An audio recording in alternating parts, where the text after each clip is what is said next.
There's only one way to start this episode. A long time ago in a galaxy far, far away.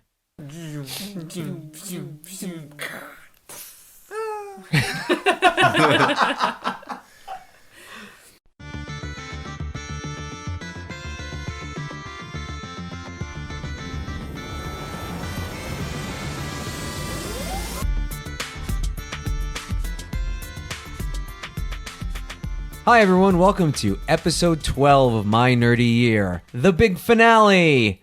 I am your host, Dan Peck. With me is Mike Urbanski, Houdini, Joe Martelli, and Greg Newman. Hello. And we are here for the last episode, Star Wars. Oh, sorry. Did my Houdini give that away? It's fine. They downloaded the episode. They know what they're getting into. 2015 Star Wars. It was sort of the perfect bookends for my year. My year started with Lauren and I adopting a dog, and after running through every nerdy name in the book, we decided to call her Leia. And the end of the year, there was a little movie called The Force Awakens that opened. It was a nice little symmetry to the year, but Star Wars has always been probably my favorite fandom, even outdoing Back to the Future, I think. What? I know. It's been a part of my life. I really got into it, especially during my formative years. But let's go around. Let's talk about how everyone became Star Warsians. I don't know how to. What's our fan base called? Do we have a name? I don't know. Star Wars fans? The cool kids. Nerds. Yeah, proudly. Greg, why don't we start with you? Well, my older brother was around when the first Star Wars came out. And, we were kids. And I think we have about 6 years in age difference. And so basically from the time that I was born, there was always Star Wars toys around the house.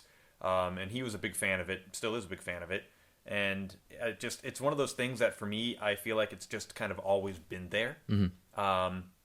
And then, I wasn't really old enough when even Empire came out. But then I remember having one of my earliest memories is going to see Return of the Jedi in the theater with my dad and my brother, and just being like blown away by it. Ever since then, it's just, I don't know. It's always been one of my favorite escapes, if you will, and I've seen the movies, I can't even tell you how many times, so it's kind of always has been there. It's funny, I actually saw Return of the Jedi first because I caught it on TV once, but it's the only one of the movies I have not seen in the theater. You messed up. I did. When the special editions came out, I was unable to get to the theater during that 1 month, so there's big gap. I saw them all then too. Yeah. Jill. Mine also came from my brother. He is a huge nerd. And I just remember him watching the movies constantly in our basement, when we were younger. And so that's the first time I saw it was with him. I'm not sure how big the age difference is there. 9 years, maybe? Well, don't out your brother. There's a few years, but, just... It's at least 9. I think it's at least 9 years. And so I just remember sitting there watching with him in the basement, and he was watching Star Wars. So that's how I became a Star Wars fan. Cool. My brother. Mike. I think that's the case for a lot of people our age. Star Wars has just always been there. I can't remember the first time I saw it. But as far back as my memory goes, Star Wars has always been a part of my life. And, I was talking to my brother about it the other day because he's like, well, what's a good age to start his son on it? And, for me, I was like, I don't, the whole, like, Vader being, Luke's father. What? Spoiler alert. That's a huge moment in cinema history, but for us it's always just like been something I've known. Yeah. And so that's why, like, to jump forward a little bit, just because I want to get this in there. With the new movie and everyone talking about Rey's parents, and then J.J. Abrams came out and he's like, well, that's not really important. And to me, I'm kind of thinking, no, that's huge, because I didn't really get that Vader-Luke moment. So I hope that moment is there, because it'll completely blindside all of us, and I want that moment. Yeah, because when we were kids, just like the line, which is not in the movies, Luke, I am your father, it was just so much part of pop culture. It's like I heard it in a million things before I even saw any of the movies. So yeah, I agree. It's nice that we're in this weird pocket of time right now where we're between movies, and it's not a prequel. I mean, ultimately with the prequels, we knew where it was heading, so it was hard to have surprises. But yeah, it's like, I feel like for the first time, we're sort of getting that feel for ourselves. Well, in speaking about, how young or when to start kids nowadays, because there are, 7, soon to be 8 movies out, my brother started his kids with the prequels, because they are so much more kid-oriented and kind of, meant specifically for kids. It's a good way to kind of introduce them to the universe before they can kind of really understand the, the heaviness that was in the original trilogy. Mm-hmm. And I think sometimes it's hard to think, oh, well, I want, the younger generation to get it the way I got it. Well, we didn't have a choice. We had to get it the way that we got it. But now there's an easier entry into it, I think, especially with like the animated series that are out now too. Mm-hmm. They know a lot more about what's going on. The only problem with starting with the prequels is that, I mean, it's, you can surprise kids, but it does take away some of the big reveals. Because obviously, if you watch the prequels, you know who Anakin Skywalker is. Like, you know that he becomes Darth Vader. Good point. It shares the same name. A couple of years ago, I saw a kind of interesting article. It said, what is the best way to watch the 6 movies at the time while still preserving as much of the surprise as possible? And I don't remember where the article was, and I would love to find it, and I'll post a link to it on our Twitter if I find it. But I think their suggestion was watch 4 or 5, so A New Hope, Empire, then basically you only need a handful of scenes in episode 1, and then you can watch. Well, no. We get what you're saying. No.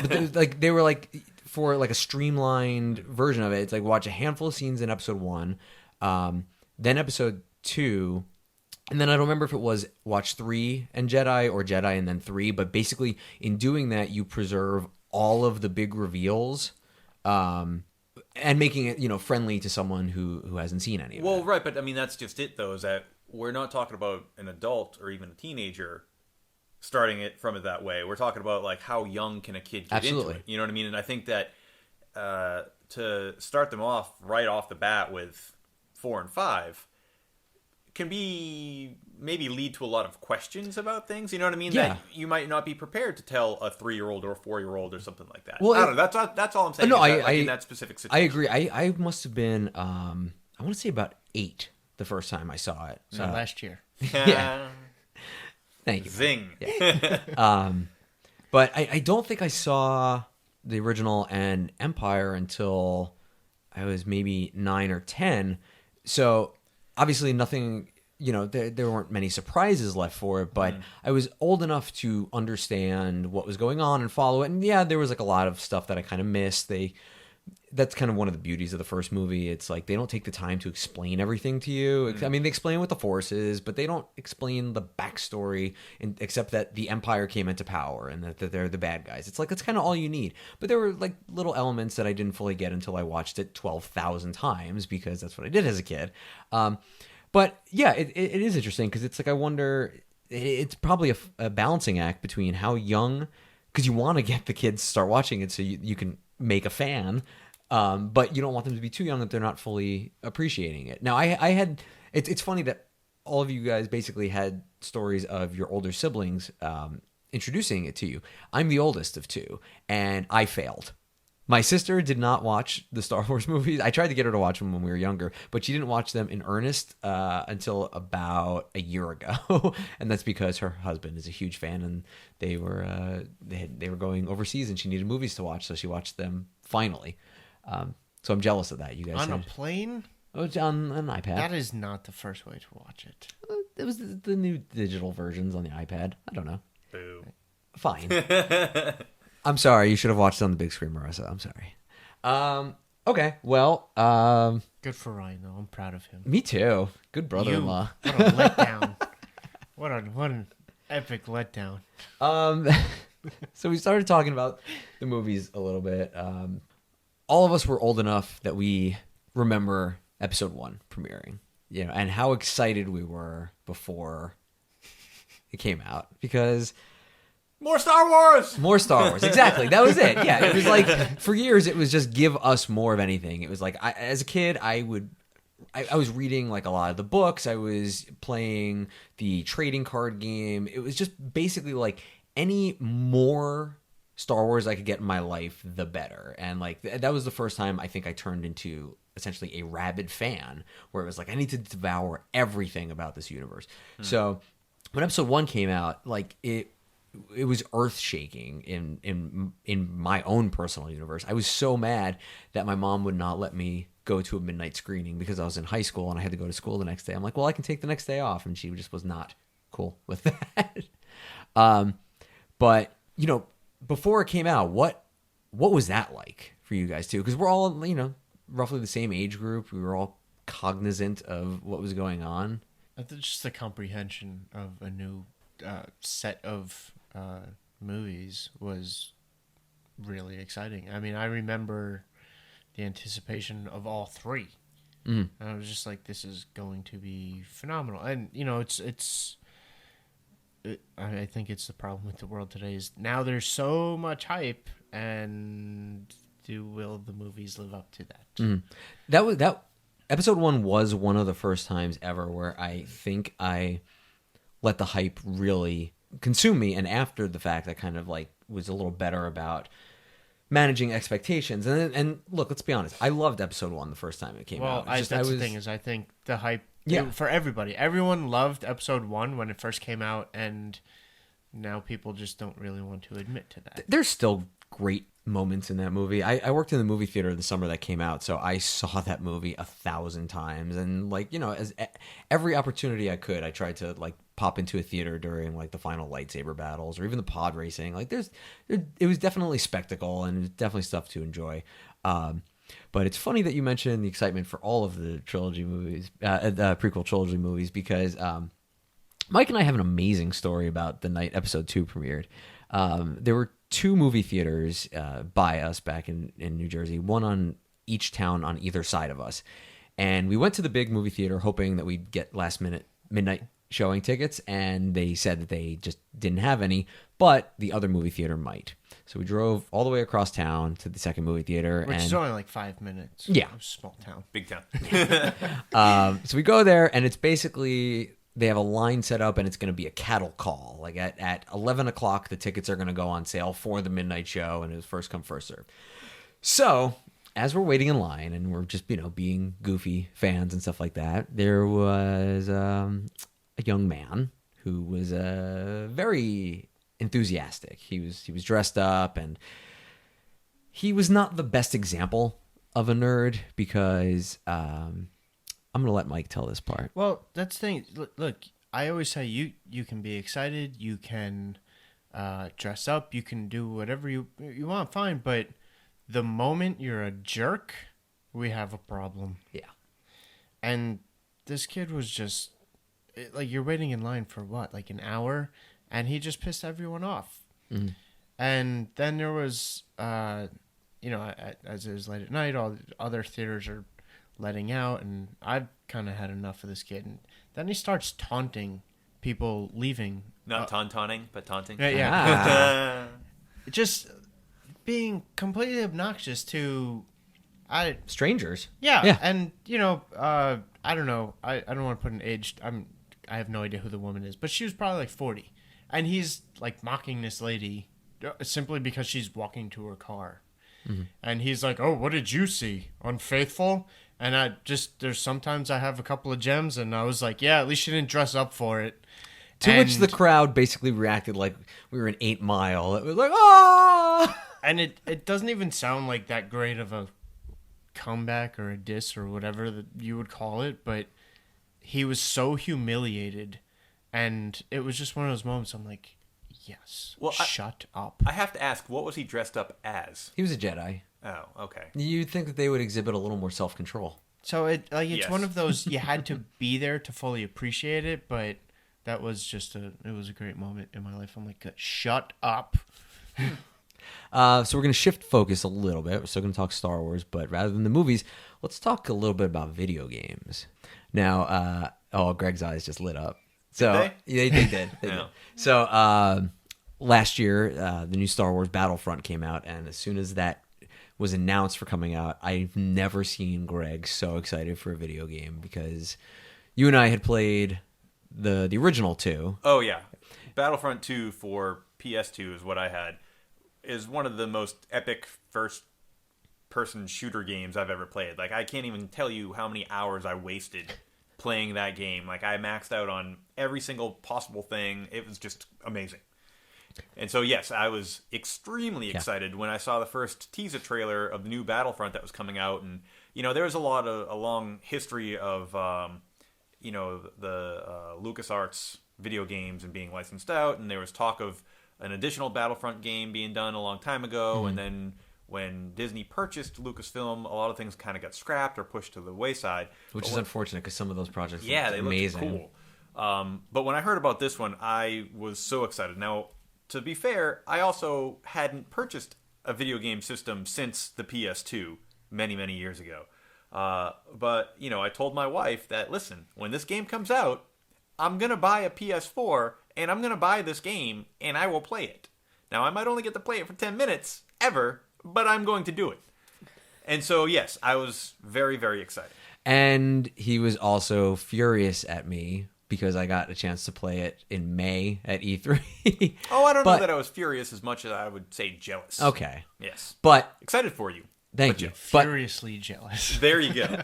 But being the friend that I am, when I did get the open beta invite over the course of one of the weekends before the game came out, I did have Greg over so he could play it, much to the chagrin of Mike, because it was during a football game. But I wanted him to be able to play it, and it was amazing. I was excited for you. Yes. It was quite fun. To finish the story, though. Oh, I'm sorry. No. It was a good pause. I needed you to interject with that. So the game was released, and I read some of the reviews of it, and it wasn't quite what I had hoped it would be based on just reading the reviews. And so, needless to say, I did not buy it the day that it came out. I do own it now. My father-in-law was very gracious and got it for me. And I have played it once. Aw. Because it just...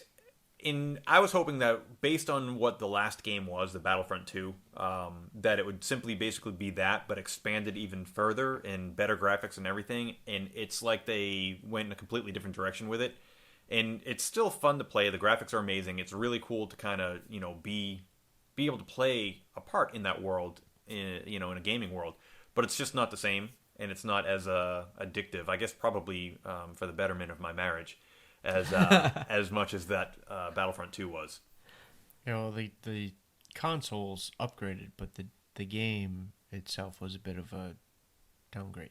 Yeah. See, I really enjoyed it, and I unfortunately have not been able to put in the hours as much as I want to because of my hands being under They don't scrutiny. work. Yeah, they don't. But I don't know. I've loved it. Like, it was definitely different than the previous two, but there was something about those massive, 32 player, or even I think there's 64 player matches where it's like, yeah, I'm dying every 4 seconds, but it's like, no, this is a Star War. I really felt like in it, and I really liked.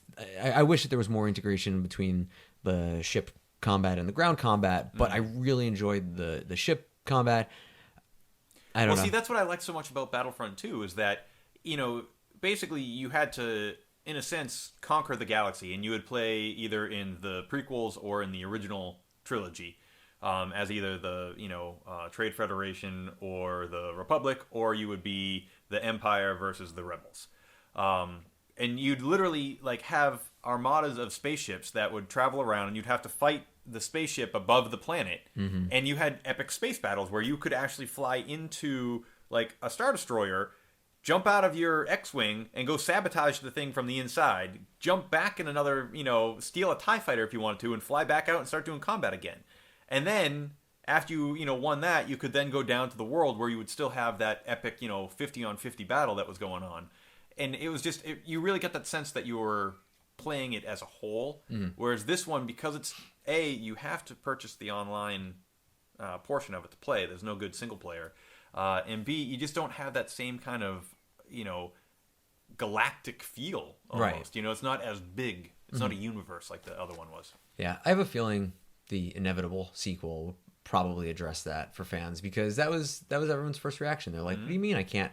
Exactly what you're saying. It's Right. like hop in a ship, board another one, you Right. know. So, but aside from that, what are some other Star Wars video games that over the years you guys have played and loved? I think when I was younger, and I don't even remember what age, I had on the computer, I think it was Rebel Assault 2. I'm going to show you my notes right there. Rebel Assault 2 on PC. And it was, I think, when you got to fly the Millennium Falcon through, and it was the just hardest level.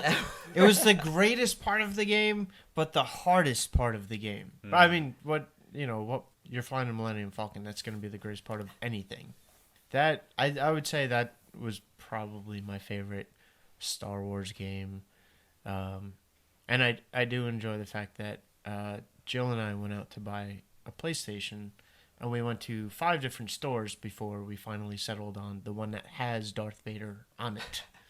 That she was adamant. She was like, "We're getting Darth Vader," and I'm like, "What about Batman? They have Batman in this store." "No, let's go to a different one." They had Batman in the next store, not Darth Vader. We went to like 5 different stores. Finally, Darth Vader is on our PlayStation. It was very important to her. It was very important. I don't blame Well you. done. Joe, were there any video games of past or present? I've only ever played the newest one. We never really had gaming consoles when I was growing up. We had a Nintendo, and then I had a Nintendo 64, and that was it. But you didn't have Shadows of the Empire? Oh, Ah, Pod Racer for 64 was Yeah. awesome. it was. See, I want to throw out the original arcade Star Wars game. I remember playing that in the arcade, and looking back on it, I mean, it was, terrible graphics. It's basically like a couple of glowing green lines that you're shooting from a X-Wing. And I was terrible at it too, but I remember that, and it was fun, despite being terrible. Okay. I was just going to say, you could still have fun with, being terrible at stuff. Mm-hmm. It's like me playing pool. I love it. Or terrible. Or me hosting a podcast. I mean, I've faked my way through 12 episodes at this point. Yeah, you're terrible, but it's fun. It is fun. I had a great affinity for Super Empire Strikes Back for Super Nintendo. I think because I had just like every cheat code for it, because it was unbelievably hard, but it was just like activate all the Jedi powers right away, or like level skip. But even still, I played that game so much. I didn't play the first one or the third one, and it was the only one I had access to, and I really loved that one. Cool. It was cool. Also, I did play Star Wars: The Old Republic, the MMO RPG, for longer than I played any other RPG, and this was when I was still living with Mike. I remember that we almost missed the midnight screening of Avengers because I was in the middle of like a giant 8-person raid, and he's like, "We have to go." I'm like, I know, we should try it one more time. And I tried to play it again a couple months ago, but they changed all of it, so I was totally lost. So I was a little let down by that, because it was really fun just running through the galaxy, being a Jedi. The other game that I know maybe we're spending too much time on video games, fine. but That's what our mothers always say. True. Is Galactic Battlegrounds. It was basically like Warcraft or Starcraft, like the old school, not like an MMO, but it was really cool. Just like I spent a lot of hours just playing on like a local network with my roommate at the time. That game, and we'd play this game for hours. And you set up your village, and you're busy chopping down trees and all this type of stuff. And A lot of lumberjacks in the Star Wars universe. There are indeed. Although you'd think the lightsaber would make it just like one swing and the trees. Well, but that's just it, though, is that there weren't tons of lightsabers around because they had a Jedi. But I actually recently repurchased that game and have spent a few hours here and there playing it, and it's quite fun, even to this day. It holds up. I'm glad. So am I. My memories would have been crushed otherwise. So let's talk about the universe. It's just a small topic. No, I think one of the things that drew me into Star Wars more than anything else, especially as a kid, was that there was so much going on in the universe. Now, the movies itself, obviously only focused on a handful of characters in the middle of a big conflict, but I love the notion that like we were getting additional stories, or that there were abilities to tell the tales of other things going on in the galaxy. Like we got a taste of the world of the smugglers. We, at Jabba's, we saw like all, bounty hunters coming in and stuff like that. We got to, more so with the prequels, we learned about the history of the Jedi, and especially with a lot of the video games like Knights of the Old Republic. And, we got to learn about the nitty gritty. And I think that affected me in a very positive way, and it might have been one of the things that ultimately led me down the path to wanting to be a writer and create, was just because there were an infinite number of stories with so many types of characters, and I fully appreciated the, I guess you could call it diversity of it. It's like you could have, this alien who was a Jedi, or you could have like a very human looking warlord. And it was just, and I was just wondering, in terms of the scope of things, if you guys had similar feel, like if there was like one corner of this universe that you could explore, what was the one that drew you in the most? Well, because I never really got into the whole like expanded universe aspect of it. Like I pretty much have always stayed just to the movies, and then also the TV shows that are there. So are you talking about like specifically stuff from that, or do you mean just like in general? Like, is there something that you saw in one of the movies or the shows that you're like, I want to know all there is to know about it? Like, in Shadows of the Republic, there was like, we got the notion of like the cartels going on, and we saw a lot more of the underworld, and that stuff's been brought in to like Clone Wars and things like that. But was there anything outside of the main story that was like, I want to know as much as I can about this? I know a lot of people feel this way, and I'm sure some people think it's cliche, but I always loved Boba Fett. And because I only ever stayed to the movies, from the original trilogy, there wasn't much there. He was just this cool character in a cool ship that died a terrible death in Return of the Jedi. I'm like, you got a jetpack. Why can't you just jump out of the thing? It was damaged. It was hit. True, but I don't know. I figured he would have put up more of a fight. But I always liked him, and I always kind of wished I could have known more about him. And, with what they did in the prequels with that, I don't know. It didn't live up to what was in my imagination of what he could have been. Right. You're not the only one. Yeah, well, I'm sure. But you watched Clone Wars, right? I did watch Clone Wars, and so the little bits that they used of him in that I thought were really cool, because it did give you a bit more of the story about how he came about from just being, the one normal clone that was made of Jango Fett to become Boba Fett, the bounty hunter that he was, and how even at a young age, he more or less was like a leader of the other bounty hunters that he ran with. And so, that aspect was cool. But yeah, I think I just was intrigued at a young age by the whole, like, bounty hunter aspect of it, of that kind of like, I don't know, rogue person out there just trying to retrieve bounties and make a living. I don't know. No, yeah. Life on the road. You are such a rogue. Yeah. I think that's what's great about the universe is you're tossed in. Episode 4, and stuff is happening, and you have to get caught up.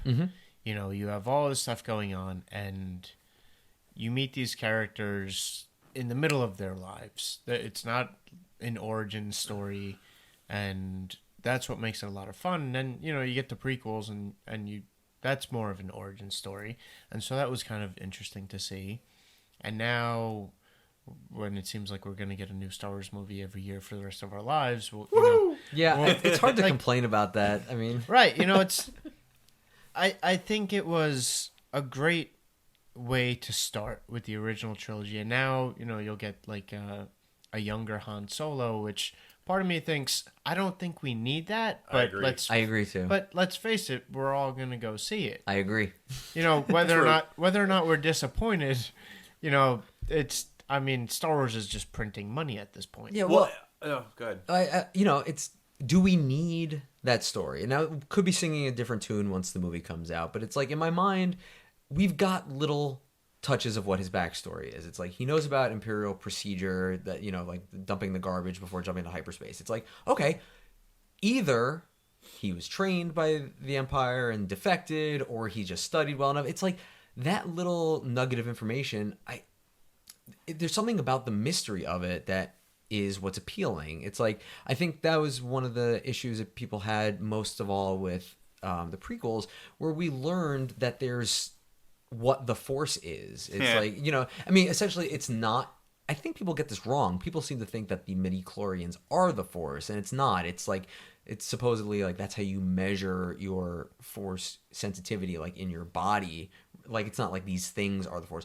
But it took away some of... That's not how the Force works. See, I always like to think that Qui-Gon was just messing with him.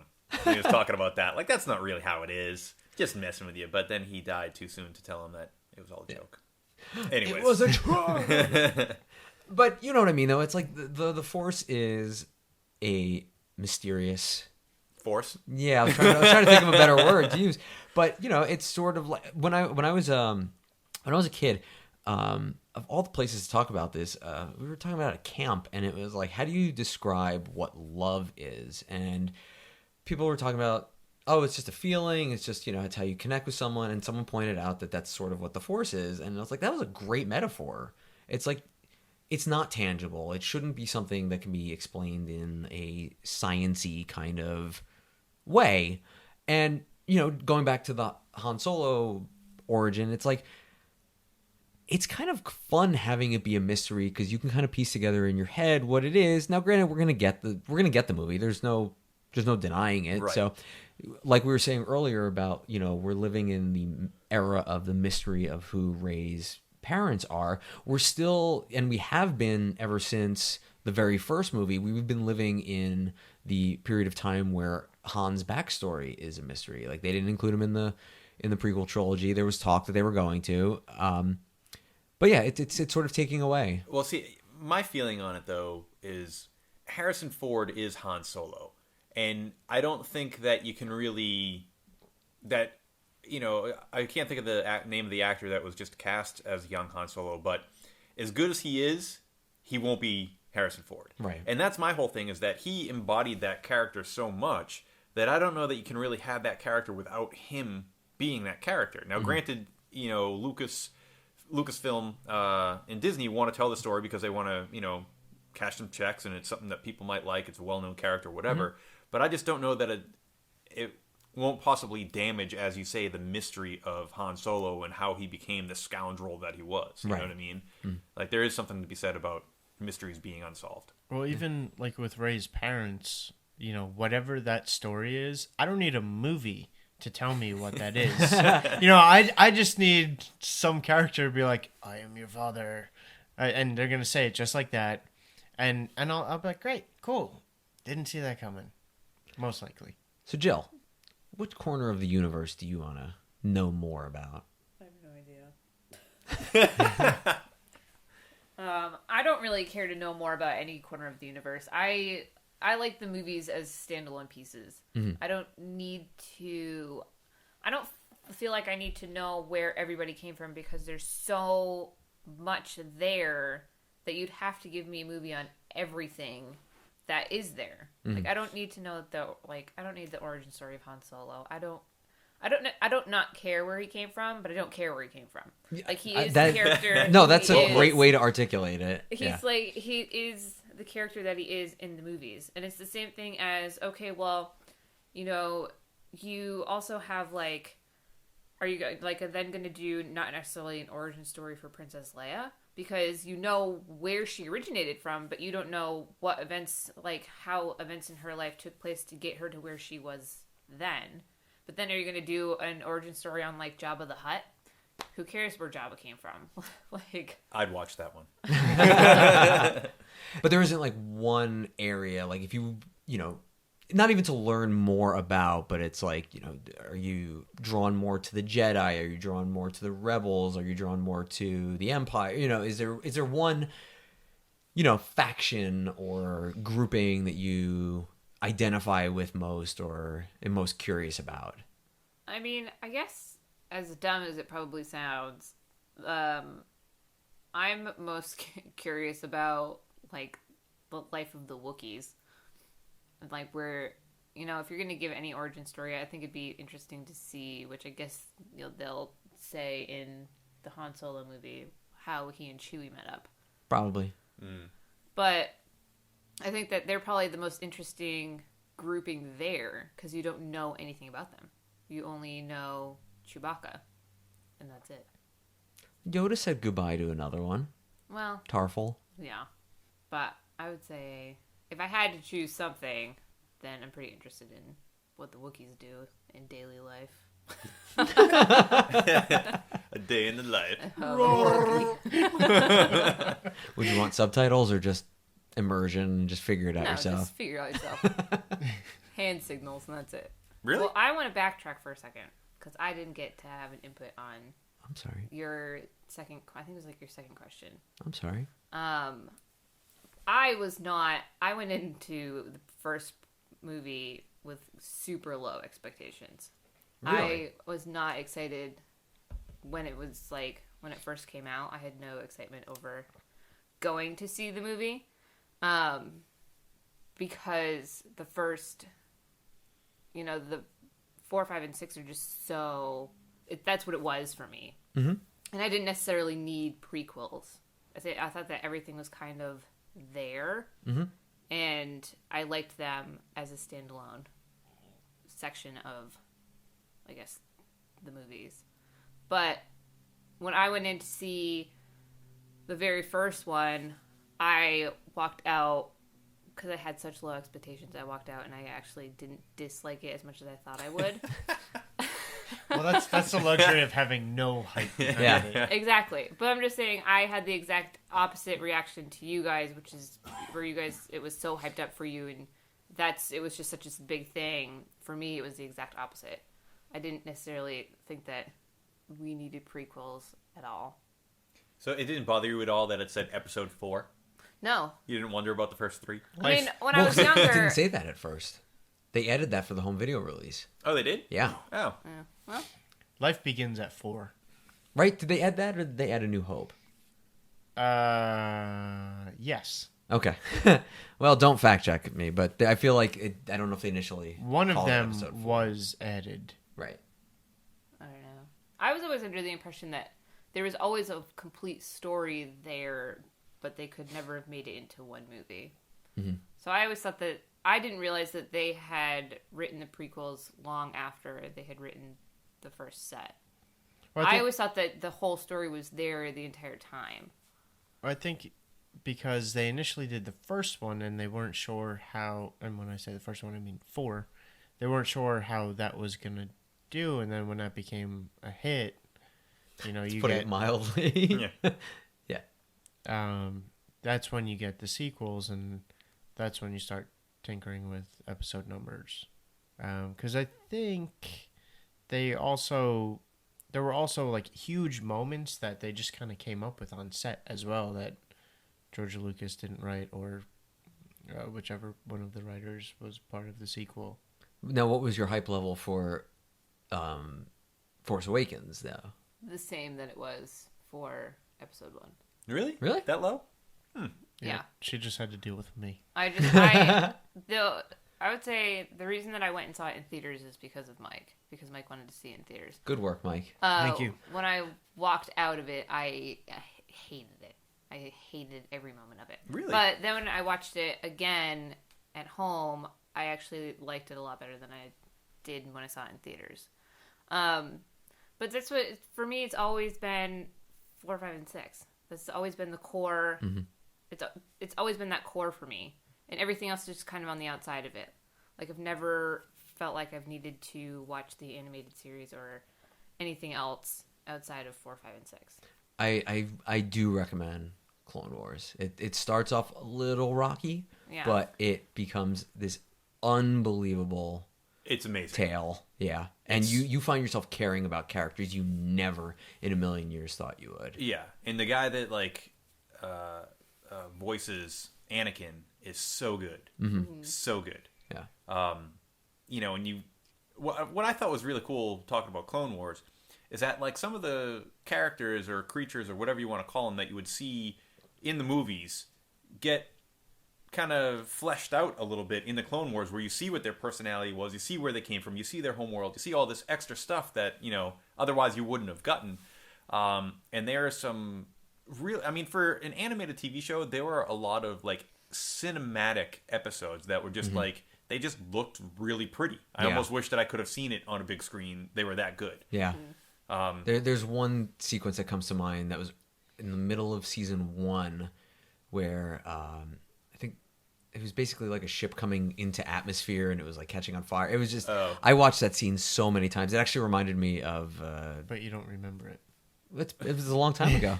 Well, see, the one that I've actually made multiple people watch just the one episode, I think it was in season 5.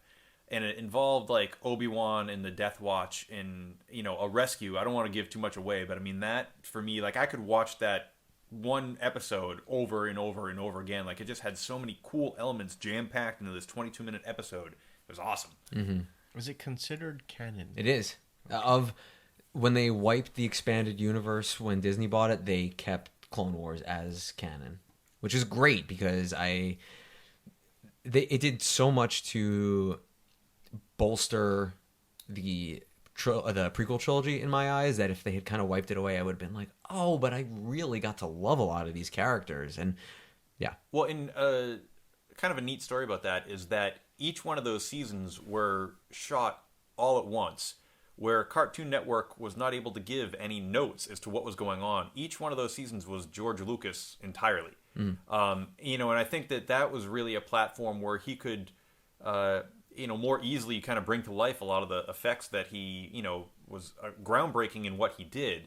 But in the, you know, with it being animated, he was able to do a lot more that I think he wished he probably could have done on the screen with some of the movies, even with all the tinkering that he always did. Right. Well, I mean, that's always been one of the reasons I love animation. It's because if you see an actor in front of a green screen, no matter how good the CGI is, part of you can still tell, or you're looking to try to find where the divide is. But when you're watching animation, it's all one medium. And because of that, I think you accept a lot of things a lot more easily.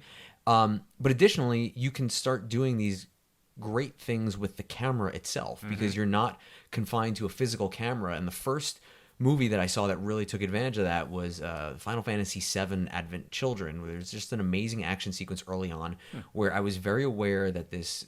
because it's a fully CGI movie, where the camera was making these movements. I was like, you could never do this without some sort of like hover camera, which we're starting to come to with like, you know, drones and stuff like that, but not to the level for action. And with animation, especially like in Clone Wars, they were able to do these unbelievable set pieces where where they're being directed in a way that you've almost never seen before because they're finally really taking advantage of it. Yeah, it was really... I recommend it. It's great. Maybe. And so we come to the big question. This is a big question. How big is it? I would dare to say it's the biggest question. So this episode's big question is, you yourself were born in the Star Wars universe. Who are you? Who'd like to go first? Now, to answer, I need to ask a question. Is it an existing character or no? Or you, Mike Urbanski, exist a long time ago in a galaxy far, far away. Oh, okay. See, I'm thinking like, who do I identify with more? You feel free to answer that as well, but I would like to know who you are. Son of Yoda. That's fair. You'd assume he over 900 years he met another of his species, and yeah, son of Yoda. Yeah, son of Yoda. Mike Urbanski, son of Yoda. Nice to meet you. I gotta say, Yeah. considering who your father is, you look pretty good. and and then I can introduce myself the way people did like back in the day when they're like, "Oh, Jonathan, son of Graham." I'm like, "Hi, Michael, son of Yoda." Or because you're a son of Yoda, would it not be Yoda, son of? Oh, that's true. Yeah. Jill, who are you? Oh, I don't know. That's why it's a big question. It is a big question. When I first read your question, I thought it was someone who already existed as well. But I guess it could be practical either way. Right? Mm-hmm. Sure. I could be... I was wanting to be an Ewok. Because they're cute and they're like fluffy and they live in trees. And they're clever. They're very clever. And That's let's face it, they saved the day. And they did save the day. Mm. Yeah. All right, so we got 2 puppets. All right. Well, I would like to have been one of the Jedi that survived, if that is possible. At which point I then probably would have gone on to become a bounty hunter, as I mentioned earlier, but with, the Force on my side. A Jedi bounty hunter? Well, I'd have probably walked that fine line between, Jedi and Sith, the dark side and the light side, and, just try to cruise on through right down the middle between the two. You'd be a true neutral Jedi? Neutral or, as you said before, a rogue. Rogue Jedi. Yes. All right. Yes. Living by my own rules. As for me, I would most certainly be a Jedi. However, I would be the Jedi who, as soon as he got his lightsaber, drops it or messes up with it, and they decide, maybe we don't keep you in the field. We're going to, you can be one of those library Jedi, okay? You can talk to people, you can give them information. You're good with the Force, there's no doubt about it, but maybe you're not a frontline Jedi. And, I'd be, spend my days, teaching the young ones and probably, having to get lunch for the Jedi Council and stuff like that. But, So you're like the Jedi secretary. I'm an assistant Jedi. If someone calls the Jedi Council, you pick up, "Hi, how may I direct your call?" Well, yeah, if the normal person isn't there and I have to fill in, I'm kind of like, an everyday position Jedi. I'm just laughing because when you said that, the first thing I thought was that librarian in... Exactly. Yeah. I've never... claim to be suave or athletic or, physically capable. Never claimed, and there's many things to back that up. Oh, totally, yeah. But I would attempt a force jump and pull a muscle, or, I'd lop off like a finger with my lightsaber. So it's like the first thing that came to my mind was that there's that meme, and Luke's standing next to Obi-Wan. He has the lightsaber, and it says, "Gets lightsaber, immediately points it at face." Yeah. And I hate to say it, that would probably be me. They'd be like, "No, you sat through a year of training. This is like the first thing you're not supposed to do. You go back to the library." But wouldn't you not pass? I think you might not be a master. You might be that kind of permanent Padawan. Yeah. Sort of like, yeah. Yeah, I mean, it's you would be like when you go to college and there's that old guy in your class. That would be you of the Jedi. Yeah, I'm a fifth-year senior. No, I think I'd be good at like the, because the Jedi were like, the generals and stuff during the Clone War. I'd be like maybe like a strategy guy back at the base camp. Like, we're not gonna have you fight, but it's like, yeah, you're clever. Working on your Jedi doctorate. Yeah. Yeah. So I'd be too much of a liability for the Jedi. It's like, this is not the man we want representing our organization. I'd have you by my side. Thank you. Yeah. Ultimately, when I got expelled, yeah, you'd be like, all right, come work for me. Yeah. Show you what living's really like. You dashing rogue, you. Well, Well, if I'm the son of Yoda, then I just completely failed you. Yeah, but would you necessarily, you may not have gone into the family business. Well, I don't know what I do. I would just say I'm the son You're of Yoda. and you don't go into the family business. It could be like in Harry Potter, it's the family, Born without the powers. Yeah, exactly. Maybe just because you're Yoda's son doesn't mean you've got the ways of the Force. Be angry because my father left to go on a deserted planet. It's like a retirement planet. Well, it's he like, didn't it's even like, say it's goodbye. like He just left. he moved into an old folks home. And then he disappeared. He was hunted. My father He had to go issues. into hiding. How old was he when you were born? I have no idea. All right. But he was always going on about this Luke character, making me feel so insignificant. Cannot be you, Dad. That was me trying to. That was funny. Thank you, Greg. Well, on that horrible misfire of a joke, I want to say thank you not only to my guests today, but to everyone who helped make my nerdy year possible. All the panelists. I want to give an extra special thank you to Jeremy Olson, Damian Fahey, and Hilda and Dan Berger for their guidance, assistance, technical advice, and just letting me use their house to record. Be sure to keep following us on Twitter and Instagram, because over the next couple months, we're still going to provide new content. Plus, it will be the best place to find out information for season 2. To no one's surprise, we're going to do more of these. We had a blast doing it. My friends are kind enough to say that they would be willing to come be my guests again, and that is why I love them, and I really appreciate it. Thank you to everyone who listened, and go out, be nerds, and may the Force be with you. Thanks, everyone. Thank you for listening to My Nerdy Year. Our theme song, Crunk Night, is written and performed by Kevin MacLeod at Incompetech.com and is licensed under Creative Commons. For full credits and for more information about the show, please visit mynerdyyear.wordpress.com.